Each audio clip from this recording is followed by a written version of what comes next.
주택 시장은 사고 파는 시장이기 때문에 상승과 하락을 반복하는 사이클을 가지고 있다. 주택 시장이 항상 내릴 수만도 없는 거고 또 항상 오를 수만 있는 것도 아니다. 그런 사이클이 있기 때문에 그 사이클 국면을 잘 이해를 해야 된다. 현재 주택 시장의 하방 요인으로서는 주택가의 고점 인식, 그 다음에 차입 여건 악화, 기준금리 계속 인상 등이 있다. 상방 요인에서는 현재 서울 같은 경우는 이제 입주 물량이 향후에 그렇게 증가될 걸로 안 보기 때문에 그 공급 부진이 지속될 수 있고, 그 다음에 정부의 보유세 완화, 그 다음에 도시 정비 사업의 규제 완화 등을 볼 수 있다. 그 주택 건설 비용이 또 굉장히 또 상승하고 있기 때문에 노임이라든지 아니면 원자재라든지 철근, 시멘트, 자갈, 목재, 인테리어, 각종 어떤 원자재들이 상승하고 있기 때문에 가격 하락의 또 저지선으로도 될 수도 있을 것 같다.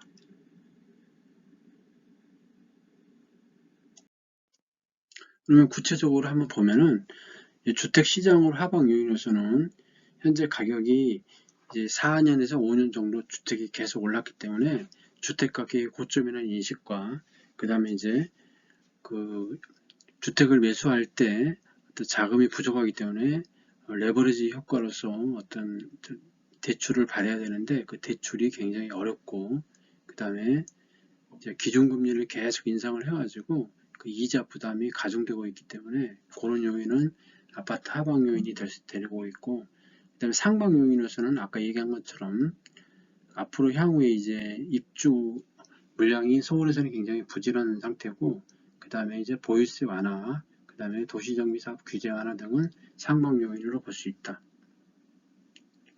그래서 우리가 이제 여기서 PIR이라고 있는데, PIR이라는 거는 연평균 소득을 반영한 특정 지역 또는 국가표준선으로 주택을 구입하는 데 걸리는 시간을 의미한다. 즉, 가구 소득순을 반영해 주택가의 적정성을 나타낼 때 사용하는 지수인데, 이제 소득을 한 푼도 안 쓰고 몇 년을 모아야 이제 주택을 살 수 있냐, 그 연을 생각할 때 이제 PIR을 사용한다. 그러면은 한국은행에서 이렇게 지금 그 자료를 보면은 그 서울지역 같은 경우 국민은행 그 자료를 보면은 2021년도 1분기에 약 18.4년이 걸렸다. 쉽게 말해서 아파트 가격이 굉장히 많이 올라갔다는 거고, 이제 평균적으로 한 11년 정도 보는데 18.4년이 됐다는 얘기는 버블이 상당했다는 걸 우리가 볼 수가 있고, 그만큼 아파트 가격이 고가라는 얘기다. 그 한국은행에서 보는 거는 이제 향후에 이제 공급 부진이 지속될 걸로 이렇게 보는 거는 2023년도까지 이제 그 예년 수준 2017년에서 20년까지 어떤 그 입주 물량을 하회할 것으로 전망된다. 그리고 인허가 건수도 2019년에 21년도에 연평균이 50만 건이었는데 그 50만 건으로 2007년부터 2018년도까지 장기 평균인 54만 건을 하회할 걸로 보기 때문에 당분간 어떤 아파트 입주 물량도 그렇게 증가되기 어렵고, 그 다음에 인허가 건수도 굉장히 뭐 월등히 많은 것도 아니고, 그 다음에 이제 원자재 가격이 계속 또 상승해가지고 아파트 건설 비용이 굉장히 많이 올라가 있기 때문에 어떤 아파트 하향하는데 그것도 약간 이제 저지하는 효과가 있지 않나 이렇게 생각이 듭니다. 일반적으로 금리 인상은 주택 가격을 이제 하락시키는 요인으로 작용하는데 그 금리가 이제 1%, 100bp 인상된 경우에 주택 가격은 1차 연도 말에 0.4에서 0.7%, 그 다음에 다음에는 0.9에서 2.8% 정도 이제 그 주택이 하락하는 걸로 나타나 있다.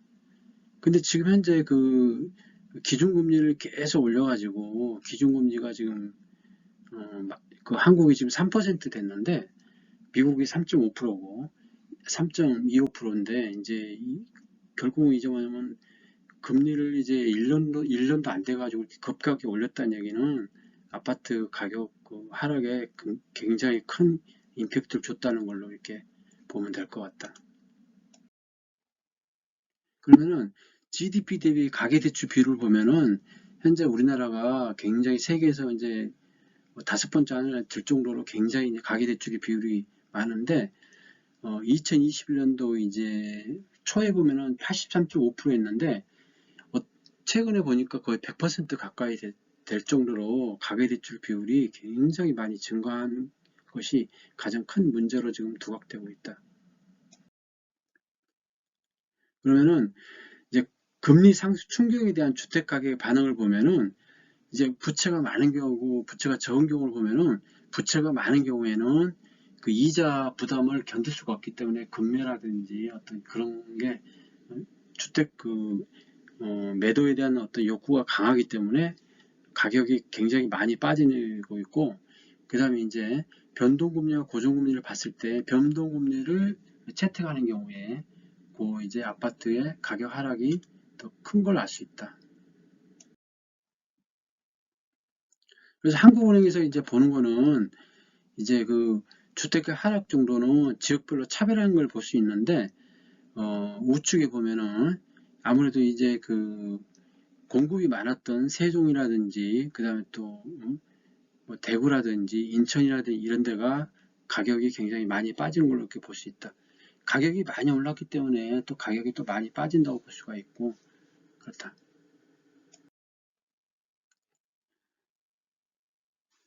최근 주택시장 여건을 살펴보면은 상방 하방 요인이 이제 혼재 있지만은 기준금리 인상이라든지 그 다음에 이제 세계 경기가 불경기에다가 그 다음에 러시아와 우크라이나 전쟁 그 다음에 이제 전체적으로 이제 그 한국 경제가 그렇게 좋지 않기 때문에 주택 가격의 어떤 그 고평가 인식이 확산되고 있고 또 대출 규제도 강화되고 있기 때문에 하방 압력이 굉장히 강해지고 있다.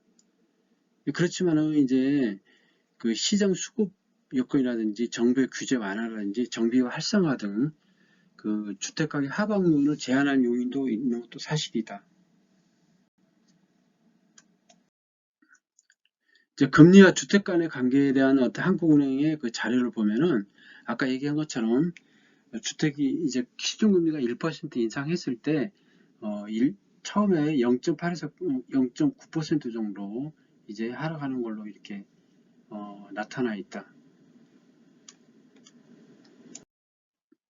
한국은행 기준금리를 보면은 현재 저기 10월 10일 날 이제 금통위에서 이제 3%로 이제 기준금리가 결정이 됐는데 그게 보면은 2020년도에 0.5%였다. 쉽게 말해서 거의 이제 1년 6개월 만에 금리가 거의 6배 올랐다는 거다. 이게 3% 하면은 저금리인 것 같아도 그 아파트 어떤 그 가격이 고가이다 보니까 그 당연히 이제 그 담보대출이나 아니면 전세대출도 굉장히 큰 금액이기 때문에 금리가 6배 올랐다는 거는 굉장히 큰 충격일 수밖에 없다. 그리고 이제 3%였는데 이게 이제 미국이 이제 한 5%까지 보기 때문에 우리나라도 향후에 이제 빅스텝 어떤 전략이어 가지고 5%까지는 가지 않을까 이렇게 예상을 한다. 그렇다면은 아파트 가격이 굉장히 하향 지속될 확률이 크다고 봐야겠다. 미국 중앙은행 기준금리도 불과 올 1월 달에 0.25였는데 지금 현재 9월 달에 3.25이다. 근데 이게 지금 올해도 또 올리고 그다음에 내년까지 올린다고 하니까 아무리 이제 최소한 4에서 한 5% 정도는 될 걸로 생각하기 때문에 우리나라도 그 정도 5%까지는 가고야 되지 않나 이렇게 생각한다. 지금까지 금리를 중심으로 해가지고 주택시장의 향후 동향을 알아봤다.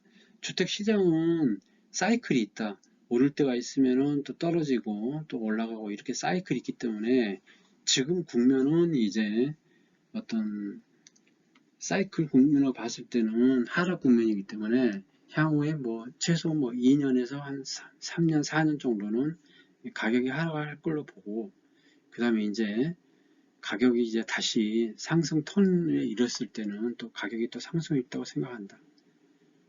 이게 이제 그 매수매도 추천 아니며 그냥 그 단순 참고 자료로 보시기 바랍니다. 감사합니다.